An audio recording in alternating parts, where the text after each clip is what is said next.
কে নিয়ে হাজির হয়ে গেছি পটলের রেসিপি।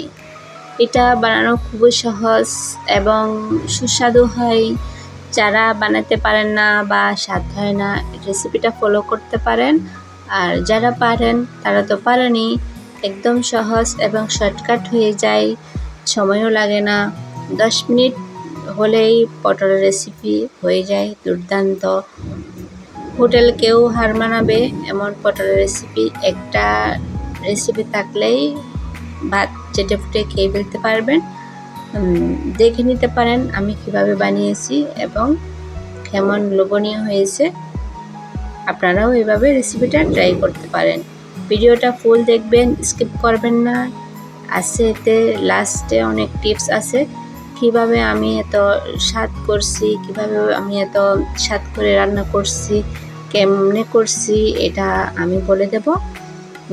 লাস্ট পর্যায়ে এটা দেখে নেন এবং ফুল ভিডিওতে সাথে থাকেন। আমি পটলের রেসিপি বানানোর জন্য আমি এখানে পটল নিয়েছি 500 গ্রাম। এতে আমি সবগুলা কেটে নিয়েছি, একটা আপনাদের দেখানোর জন্য রেখে দিয়েছি। এখন পটলগুলো আমি বড় বড় করে নিয়ে আসছি, ছোট পটল নিয়ে নাই, বাজার থেকে বড় পটলই নিয়ে আসছি আমি। প্রথমেতে পটলগুলা মুখগুলা কেটে নেব।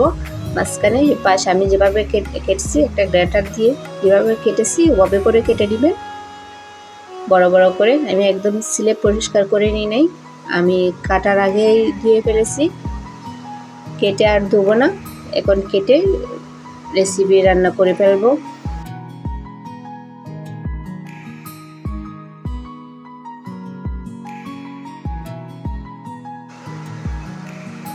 এটা রান্না করার জন্য বেশি করে পেঁয়াজ নিয়েছি আর রসুন নিয়েছি, এগুলো আমি গ্রেটার দিয়ে গ্রেট করে নেব। যে কোনো রেসিপিতে যদি এভাবে গ্রেট করে দেন তাহলে আলাদা একটা স্বাদ হয় এবং মজা বেশি হয়। ব্লেন্ডার করলে বা কুচি কুচি করে কাটলে এরকম স্বাদ হয় না। যেভাবে গ্রেট করে দিলে পেঁয়াজ রসুন এগুলো গ্রেট করে দিলে স্বাদ হয়, আলাদা একটা স্বাদ হয়। আপনারা ট্রাই করে দেখবেন। আমার ভিডিওটা এমন নিত্য নতুন ভিডিও পেতে চ্যানেলটি সাবস্ক্রাইব করে পাশে থাকবেন, নোটিফিকেশন অন করে দিবেন যেন নিত্য নতুন আমি ভিডিও ছাড়লে আপনাদের কাছে পৌঁছে যায়।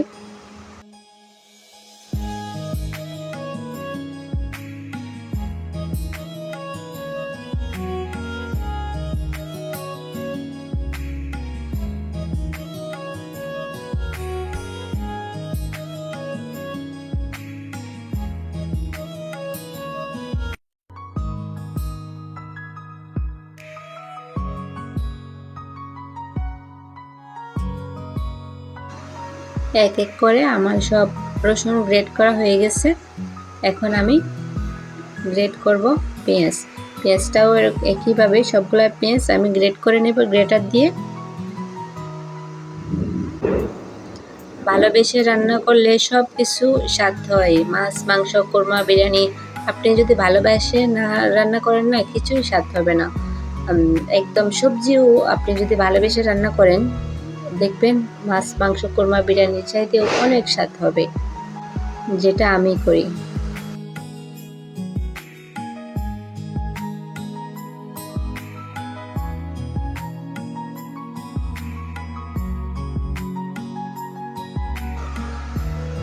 গ্রেট করা হয়ে গেলে আমি নিয়ে নেব এখানে একটা মুরগির পিস। আমি 500 গ্রাম মুরগি নিয়েছি, এখানে দেখতে পাচ্ছেন।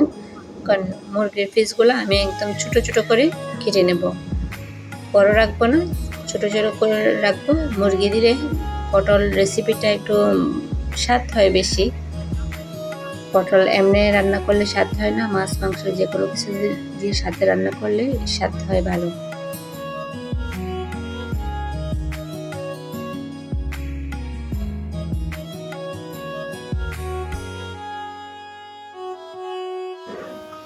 সবগুলো আমি এই সাইজ করে কেটে নিলাম, বড়ও না ছোটও না, মিডিয়াম সাইজের করে আমি কেটে নিলাম সবগুলা। এখন চুলায় আমি একটা পাতিল বসিয়ে দিলাম, এতে তেল দিলাম। তেলগুলো গরম হয়ে গেলে আমি মুরগির মাংসগুলো দিয়ে দেব। একটু হালকা ভেজে নেব, বাদামি রঙের, বেশি করবো না, কালার করবো না, একটু করে দিয়ে দেব।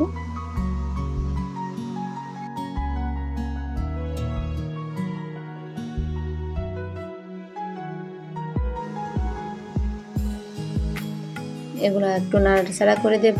রে বাবা, ছিটতেছে, তেলগুলা অনেক ছিটাছিটি করতেছে। এই পর্যায়ে আমি লালচে ফোড়ন করছি, আর লাল করব না, এতখানি যথেষ্ট।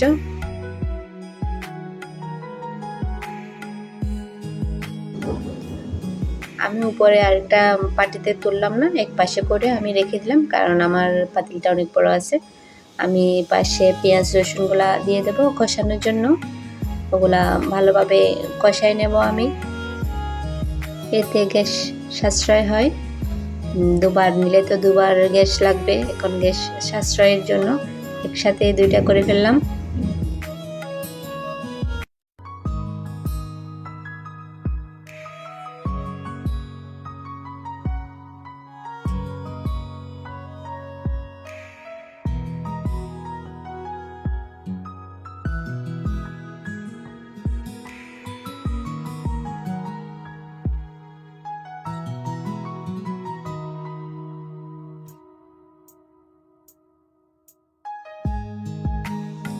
আমি মশলা দেব, সেই জন্য একটু করে পানি দিয়ে দিলাম, না হলে মশলা দেওয়ার সাথে সাথে কালো হয়ে যাবে, কালারটা নষ্ট হয়ে যাবে, সেই জন্য আগে থেকে একটু করে পানি দিলাম। এখন দিয়ে দেব আমি মশলা। বড় 1 চামচ করে লবণ দিয়ে দিলাম। হলুদ গুঁড়া 1/2 চা চামচ, ধনিয়া গুঁড়া 1 চা চামচ, মরিচ গুঁড়া 2 চা চামচ। দেখেন আমি একদম অল্প উপকরণ দিয়েছি, তারপরেও আমার রেসিপিটা অনেক স্বাদ হয়েছে। বেশি মশলা দিয়ে প্রতিদিন রান্না করলে, প্রতিদিন খেলে শরীর নষ্ট হয়ে যাবে। সেই জন্য আমার মতো একদম কম উপকরণ দিয়ে রান্না করবেন, ভালোবেসে রান্না করবেন, দেখবেন অনেক মজা হবে। একটা দিয়েই আপনারা ভাত খেয়ে ফেলতে পারবেন, আমার রেসিপিটা যদি ফলো করেন। এখন আমি সবগুলা একসাথে মিক্স করে নেব। মিক্স করে কিছুক্ষণ নেড়ে চেড়ে কষিয়ে নেব। এভাবে যদি তেল গা থেকে সরে আসে, তাহলে আমি দিয়ে দেব কেটে রাখা পটলগুলা। বড় বড় করে কেটে নিছি, ওগুলা ওখানে দিয়ে দেব।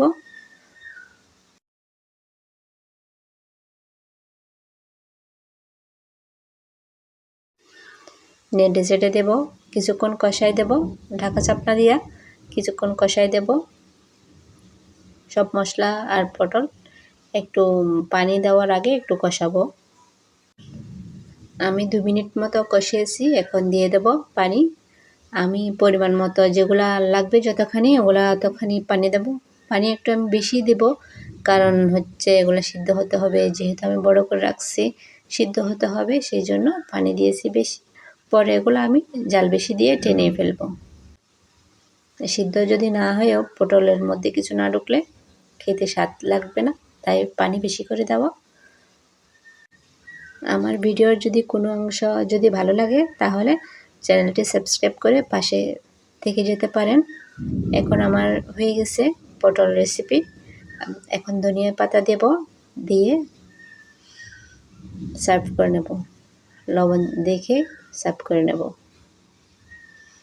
সবার সুস্থতা কামনা করে আজকের জন্য এখানে, আগামী দেখা হবে নতুন একটা ভিডিও নিয়ে, নতুন একটা রেসিপি নিয়ে। আল্লাহ হাফেজ। সবাই ভালো থাকবেন, সুস্থ থাকবেন, নিরাপদে থাকবেন।